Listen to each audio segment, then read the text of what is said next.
Welcome all to Whispers in the Dark, where shadows breathe and forgotten voices stir.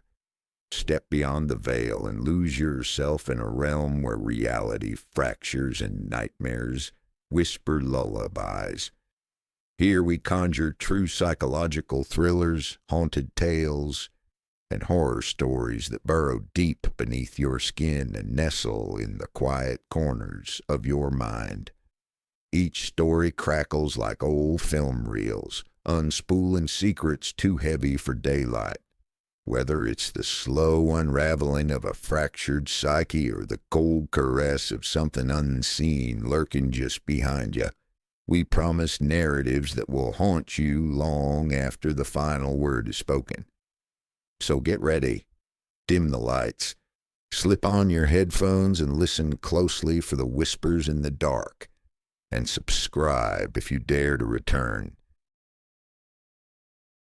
I took the night shift at the old Crest Hill Mall because I thought it'd be easy money, just a graveyard loop of walking past shuttered stores and empty food courts while podcasts played in one ear. I didn't even need to carry a weapon, just a flashlight, a walkie-talkie, and a logbook to jot down disturbances. Not that I expected any. Realistically, the most action I thought I'd see was a drunk teen pissing in the parking lot. But that place, it breathed at night. I didn't notice it at first. The first week was quiet, almost boring, except for this faint, constant hum that seemed to come from nowhere. Not the air vents or lights. It was deeper than that. A resonance like something massive and alive, resting just under the mall's foundations. It was on the 8th night that things started to twist. I was walking past the shuttered entrance to the old department store. Montgomery Ward, closed since '98. Nothing had been in there for years, just a gate, locked and chained. But when I passed it, I swear to God I heard breathing, not mine, not mechanical. It was wet, slow, rattling, and it was close. I stopped, listened, nothing. Then the lights overhead flickered hard, not a gentle dimming, but a violent strobe. Pop, pop, pop. And in that split-second flicker, I saw something behind the gate, something tall, crooked, like a man who'd been stretched at the spine. It was staring at me from inside the dark store. I blinked, shined my flashlight. It was gone. The space behind the bars was empty. Dust and mannequins. I laughed it off. Nerves. Maybe I was tired. But when I reached the north wing to do my last round, my radio crackled alive with static and then a voice. It wasn't dispatch. It was a whisper. "You see me?" Just that. 3 words. Then dead air. I stopped cold. My mouth went dry. I tried to respond. "Who is this?" "This is security. You're on a closed channel." No reply, just static like breathing, static like movement. Something was following me, I could feel it. Not just the hair on my neck, but like my skin was shrinking from the inside, out of instinct, out of primal recognition. I turned back toward the security office. Quick pace, pretending I wasn't hearing footsteps echoing behind mine, but slightly off tempo. Too long between steps, too heavy to be human. I didn't look. I didn't dare look. I knew if I looked, it would see me seeing it, and that felt final. I reached the office and slammed the door, fumbled the key to lock it, my hands shaking. The monitors buzzed to life, and for a second, I felt relief. Safety in screens. But one by one, the feeds began to go black. Camera 12 first, then 5, then 8. Like someone or something was walking through the mall, killing the cameras as it went. I watched in horror as camera 3, right outside the security office, flickered and showed something standing still. A figure. Indescribable. The shape of a man, but wrong. Impossibly tall and gaunt, its arms hung too low, its head tilted like it was listening through the screen. Then the monitor went black. And then I heard knocking on the door. Not banging. Knocking. 3 precise, polite taps. I froze. I didn't move. I didn't breathe. A second passed. Then another 3 knocks, harder this time. The lights above me dimmed again. My flashlight, which I'd set on the desk, flickered to life and rolled on its own toward the door like it had been nudged. I reached for the walkie-talkie, pressed down on the call button, but all I heard was my own name whispered through it, like it was coming from inside me. Michael. I dropped it. I wanted to scream, but something in me said not to make a sound. It would hear. I stood there for what felt like hours, silent, watching the door, waiting for the handle to turn. It never did. The knocking stopped. Eventually, light returned, the cameras rebooted, as if nothing happened. I should have left then, but I didn't. I waited until sunrise and walked the mall one last time to prove to myself I was sane. It was quiet again, but as I passed the old department store, I saw something different. The padlock was missing. The gate was open just a few inches, and in the dust just inside were fresh footprints. Not shoe prints, bare feet, long twisted toes that dragged slightly like it didn't know how to walk right. I never went back after that. I quit the next morning. No notice, no explanation, but sometimes, late at night, I hear knocking. 3 polite taps, and I don't answer. I don't look, because I know if I do, it'll know I see it again. And this time, it won't stop at knocking. Some nights, I dream I'm back there, but I'm not in the security office. I'm behind the gate, inside the Montgomery ward, and I'm watching myself walk past on the monitors like I'm the one trapped and something else is wearing my face. I wake up in cold sweat, with the sound of static still in my ears. My dog refuses to enter the room where I sleep now. She stands in the hallway growling at nothing, sometimes whimpering like she sees something I can't. My phone randomly picks up mall security frequencies, even though I don't have a scanner app installed. I've changed phones twice. I took the night shift at a 24-hour gas station just off the interstate outside of town, because I needed quiet work and isolation after everything that happened last year, and it seemed harmless enough. Just me, a register, a coffee machine, and a radio that barely worked. I was warned the place attracted weird customers late at night, but I figured that was just the usual junkies and drifters, maybe a drunk trucker. Now and then the cameras worked, and the silent alarm was under the counter. I felt secure. I usually worked alone from midnight to 6, cleaning the floor, refilling drinks, checking expiration dates. Nothing unusual until around 2:30 2 weeks ago, when he first came in. I remember the exact time because I was watching the wall clock tick over the hour when the bell above the door gave that sharp, metallic chime and he stepped inside, tall, pale, a little too thin, wearing a beige coat. Despite the summer heat, his eyes were wrong. Not the color or the shape, but the way they didn't focus on anything, just slid over it, like they were pretending to be human. He didn't speak at first. Just walked to the far corner of the store, where we kept the windshield wiper fluid, and stared at it. I mean, really stared. Not reading labels, not picking anything up, just standing there, like he was listening to it. I asked if he needed help, and he didn't even flinch, just turned his head a little too slow and smiled this wide, strange smile with too many teeth and said, "No, thank you," in a voice that sounded practiced, like he'd been rehearsing it in a mirror. After a few minutes he left, didn't buy anything, didn't take anything, just walked out and vanished into the fog. I figured he was high or something. Weird, but harmless. But then he came back the next night at the same time and did the same thing. And the next night and the next, I reported it to the manager, who shrugged and said, as long as he wasn't stealing or bothering me, there wasn't much to be done. The 4th night he came earlier, 2:15 this time, and instead of going to the corner, he came to the counter and stood there looking at me, not speaking, not blinking, just breathing. I could smell his breath faint, metallic like rust, and for some reason it made my stomach turn. I asked if I could help him, and he leaned in real close and whispered, "I think you left something open, that's all," he said, then turned and walked out. I didn't sleep after that.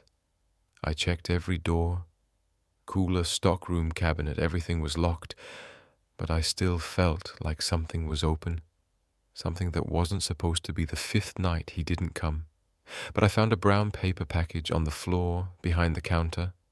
No label, no tape, just folded at the top. I don't know why, but I opened it, and inside was a single black and white photo of me, taken from outside the store window while I was mopping the floor.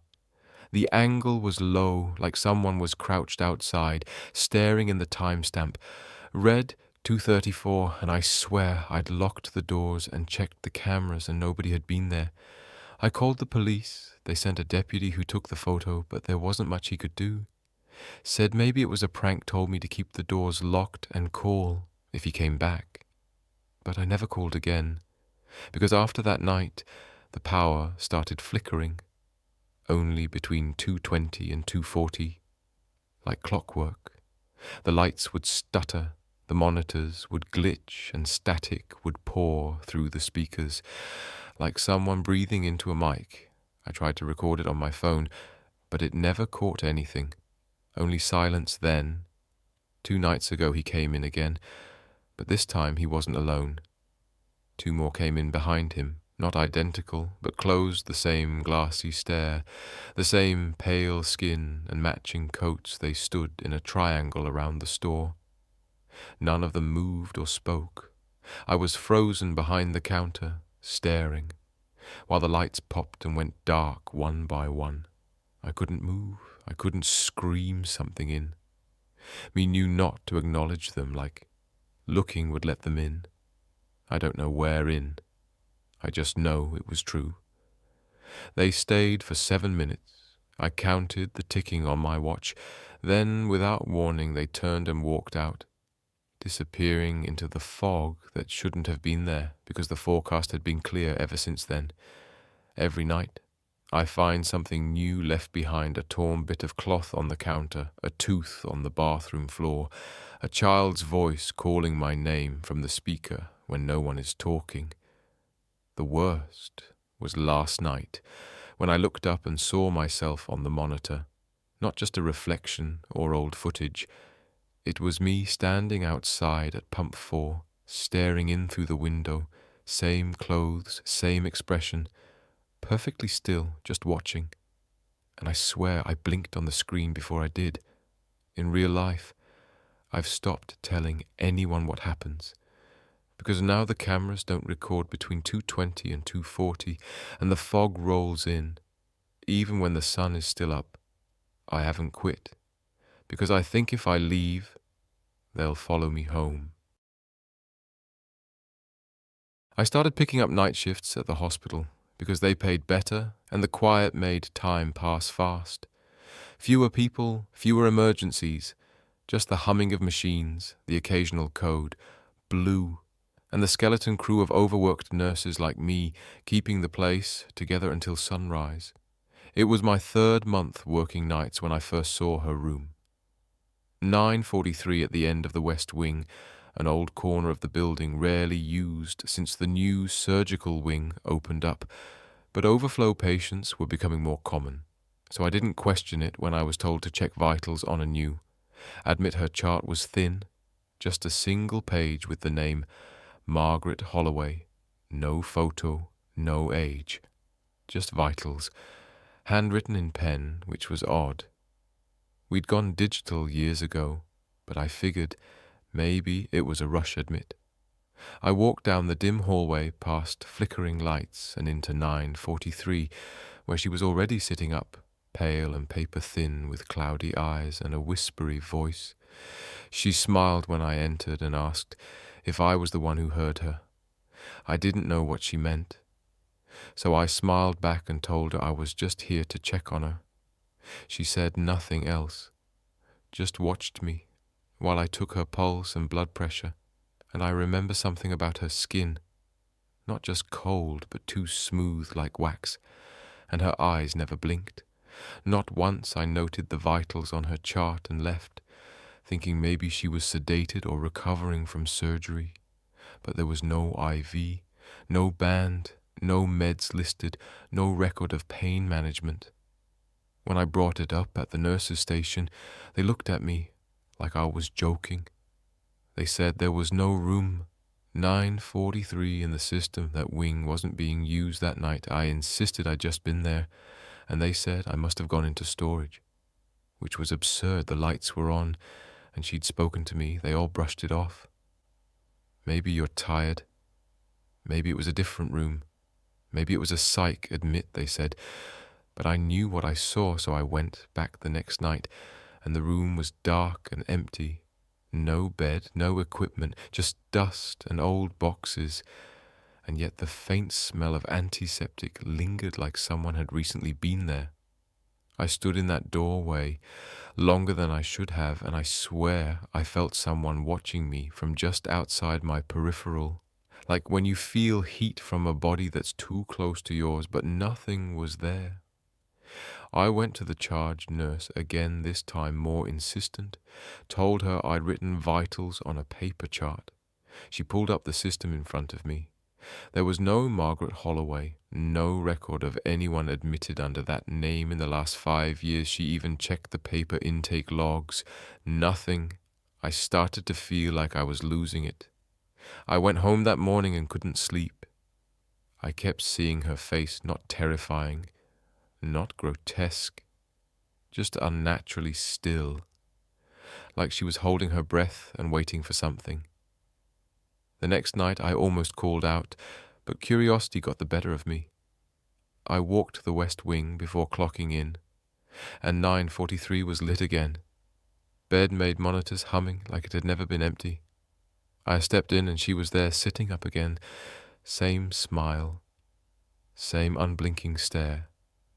She said, "Welcome back." And then she asked why I stopped listening this time. I didn't speak, just watched her waiting for something to break the silence. And then I heard it, a soft, mechanical beeping from under the bed. I leaned down slowly, heart racing, and found an unplugged EKG monitor, flatlined and dusty, like it hadn't been touched in years, but it was beeping steady as a heartbeat. I stood up fast, and the room was empty. The bed, the woman, the sound all gone like I'd hallucinated it. I ran to the charge nurse. She followed me back to 9:43, which now had no lights, no power, no bed, just sealed doors. And she looked at me like I'd lost my mind. I asked if there was ever a Margaret Holloway who died here, and her face went pale. She said that name had come up years ago in a training incident. A nurse had died from exhaustion, working triple shifts, and had logged a patient who never existed. They said it was a clerical error. They buried her under the wrong name, and the system glitched and logged the patient's name as Margaret Holloway. Ever since then, no one worked the West Wing at night alone. I told her I saw her. I spoke to her. She said that was impossible, and advised me to take some time off. I didn't. I needed to know the truth. So I dug into old files, paper records I wasn't supposed to have access to, and I found a death certificate signed by a nurse who died in 1993, cause listed as cardiac arrest in room 943, and the patient name she was attending when she died, Margaret Holloway. I haven't told anyone what I found. I haven't spoken to her again. But sometimes, late at night, I hear that beeping just under my floor. And once I looked at the monitor in ICU and saw room 943, displaying active vitals, even though that room has been sealed for decades. I think she's still waiting, not for care, not for help, but for someone to listen long enough to bring her back. And I think I'm the one who did it. I started working nights at the Halcyon Hotel because it was the only job I could get after the fallout with my last place, and I figured cleaning rooms in a half-empty building would be quiet, easy money. No bosses breathing down my neck, no guests demanding extra towels, just me, my cart, and the echo of old hallways. The Halcyon was one of those once grand hotels, all chandeliers and red velvet, from the 60s, now clinging to life on the edge of town, where most rooms sat empty, and the lobby always smelled faintly of mildew.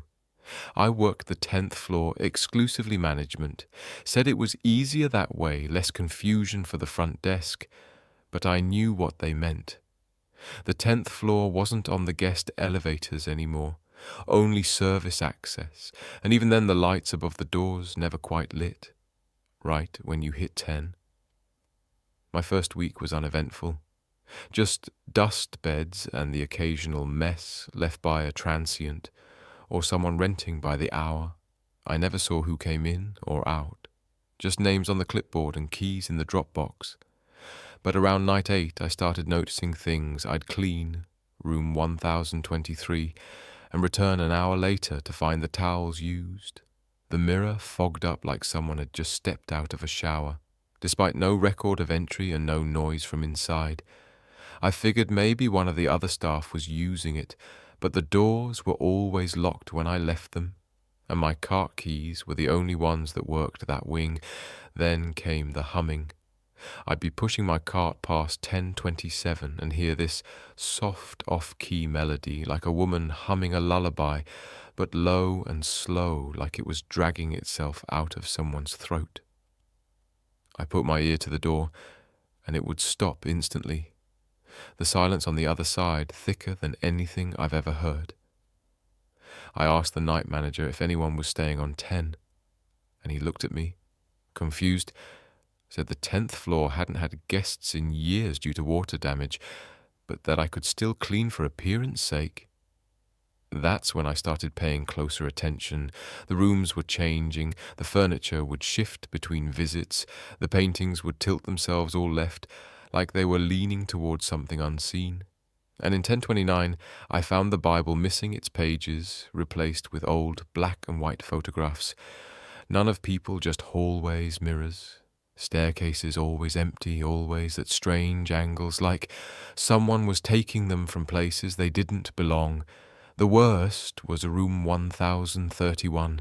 I was told never to go in there. It was sealed, the handle removed, the door bolted. But one night, about 3 a.m, I heard it slam shut from inside. I was at the other end of the hall, but the sound carried, and I swear I heard someone giggling just under their breath.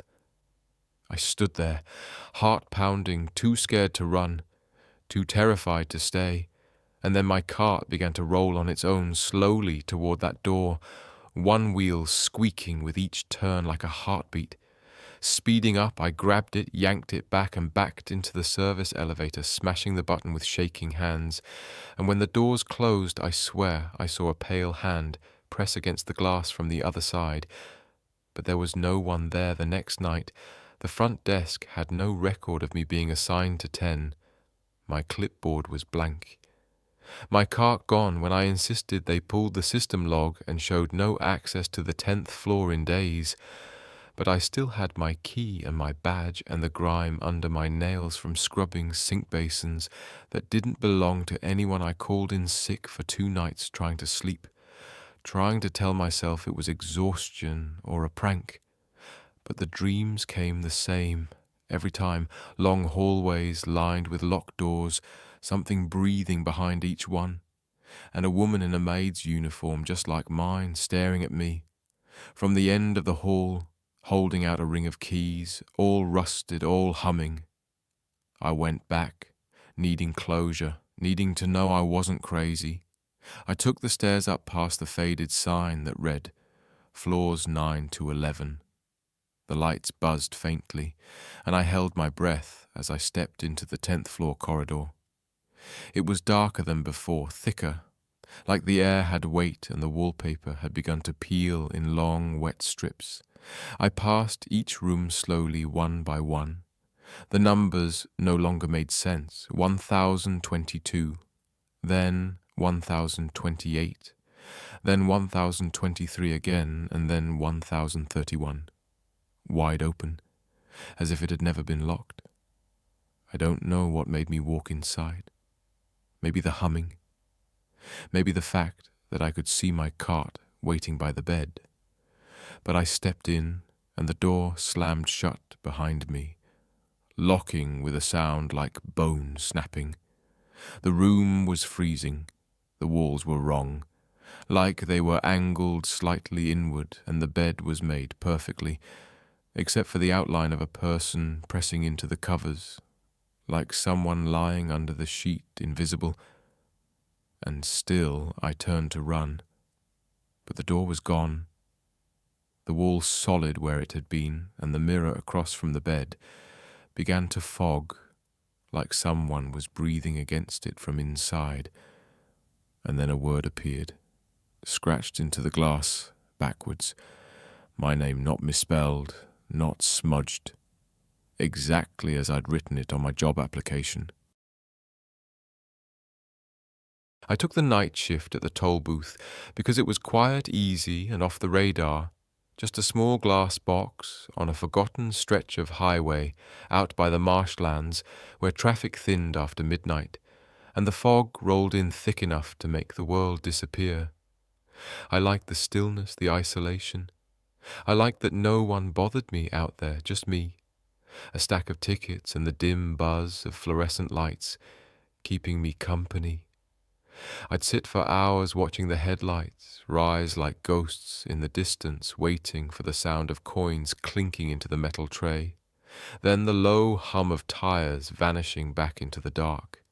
It was easy until that night, until the fog rolled in heavier than I'd ever seen it, thick as wet cotton, so dense I couldn't even make out the street signs or the security camera across the median sometime after 2.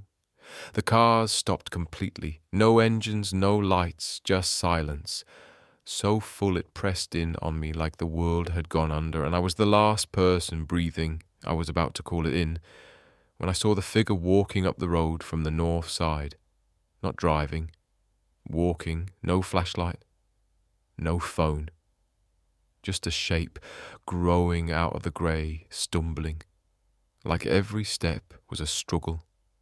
I stood up, heart pounding, expecting an accident or someone lost, maybe hurt. But as the figure neared, I saw it was a man, tall rail. Thin soaking wet, his clothes clung to his body, and his face was half in shadow. But I could see his eyes wide, too wide and unfocused, like he was staring through me. He didn't speak, just came right up to the booth and stood there, breathing fog on the glass. I tried the speaker. Nothing. Just static. I cracked the window an inch and asked if he needed help. He leaned close and whispered, "Where do they all go?" When they cross, and before I could answer, he walked away into the fog, the wrong direction, back toward the road instead of forward. I called the highway patrol. They said they'd send someone. I waited 30 minutes, then an hour, no lights, no car. Then another figure appeared, this one smaller. Slower, looked like a woman wrapped in a shawl dragging something behind her.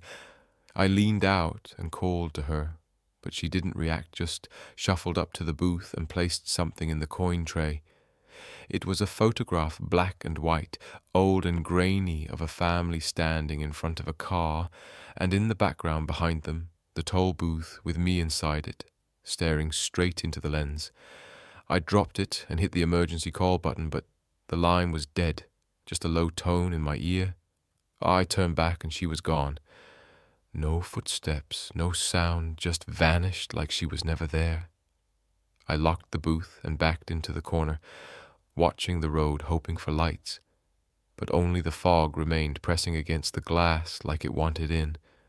And then came the knocking, slow, deliberate, from the back of the booth, where there was no door, just a wall.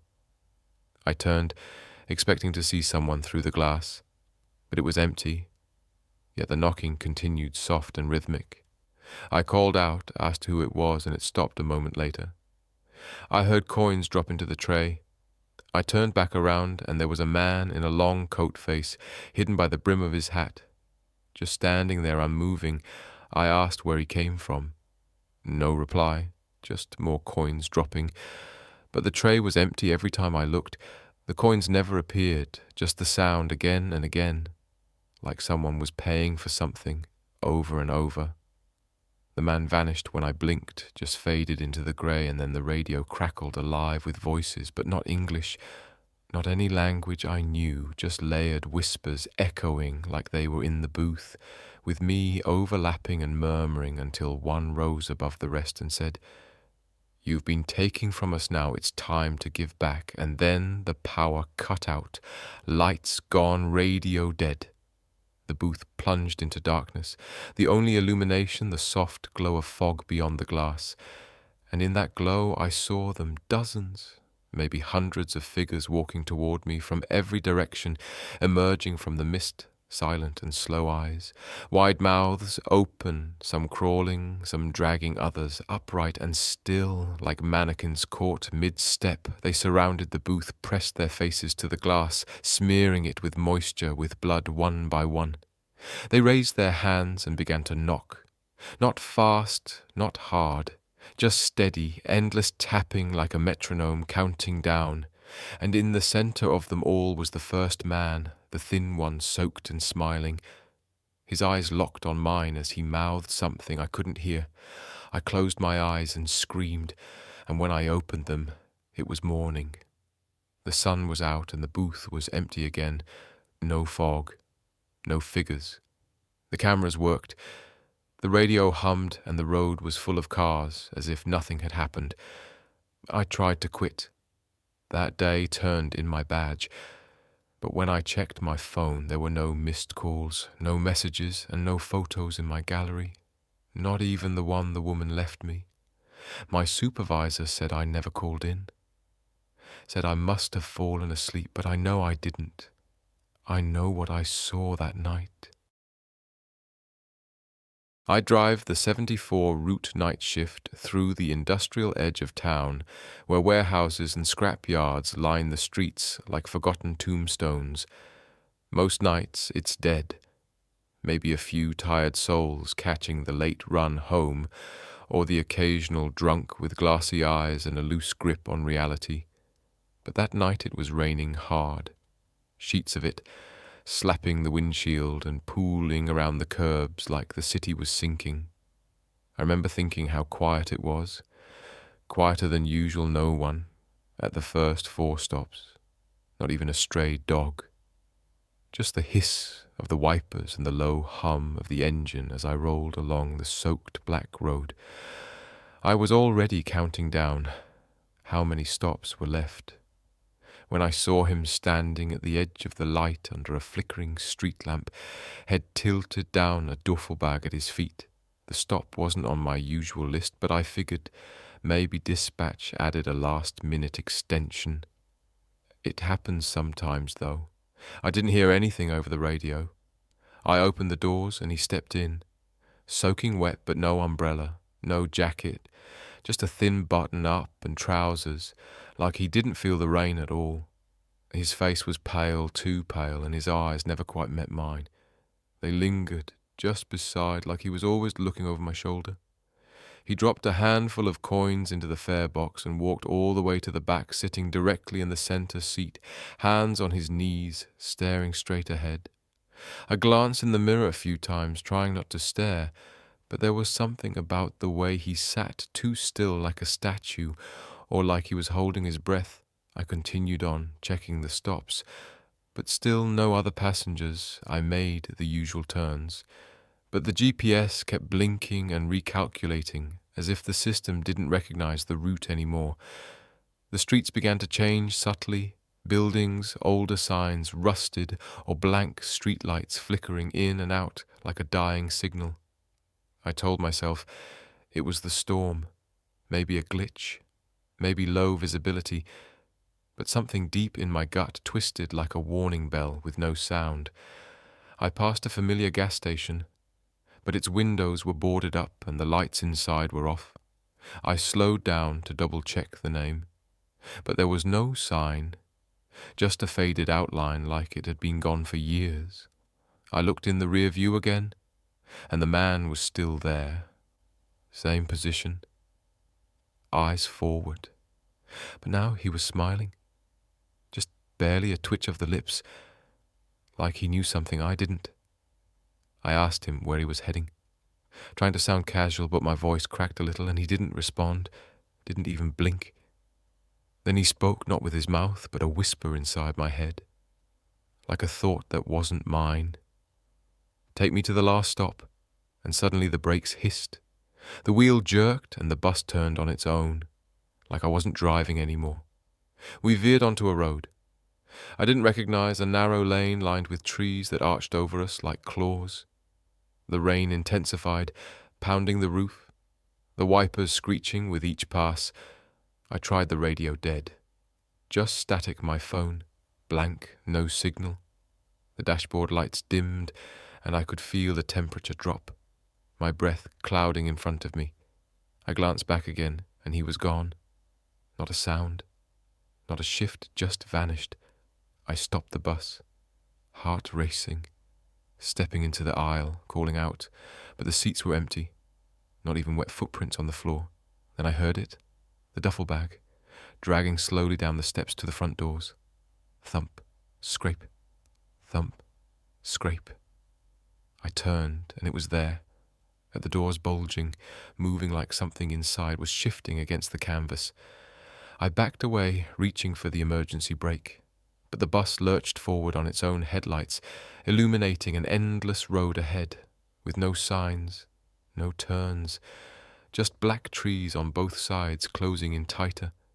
The bag burst open and something slithered out, long pale limbs bending the wrong way, fingers too many to count, and eyes all over blinking in unison. It crawled up the steps and stood there, taking the shape of the man again, but taller now, skin stretched, thin mouth open in a grin too wide for any human face, teeth small and sharp like needles. "You are the last stop," it said, and its voice wasn't in my head.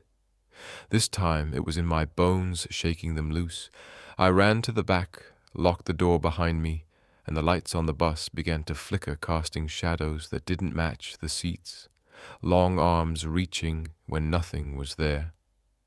I opened the emergency hatch and crawled out into the rain, hitting the pavement hard and rolling into the ditch mud, sucking at my shoes. I looked up and the bus was gone. No taillights, no engine sound, just the road and the storm.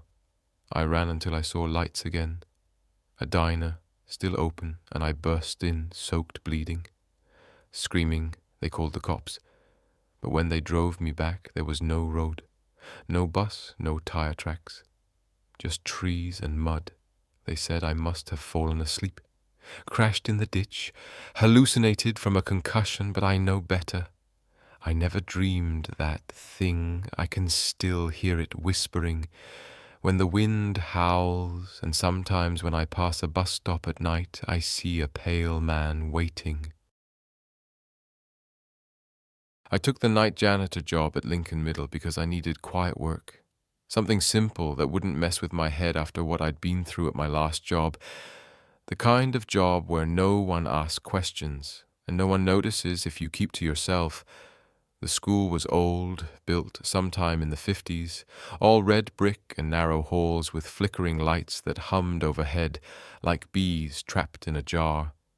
They said the day crew handled most of the classrooms, and that my job was mainly to clean.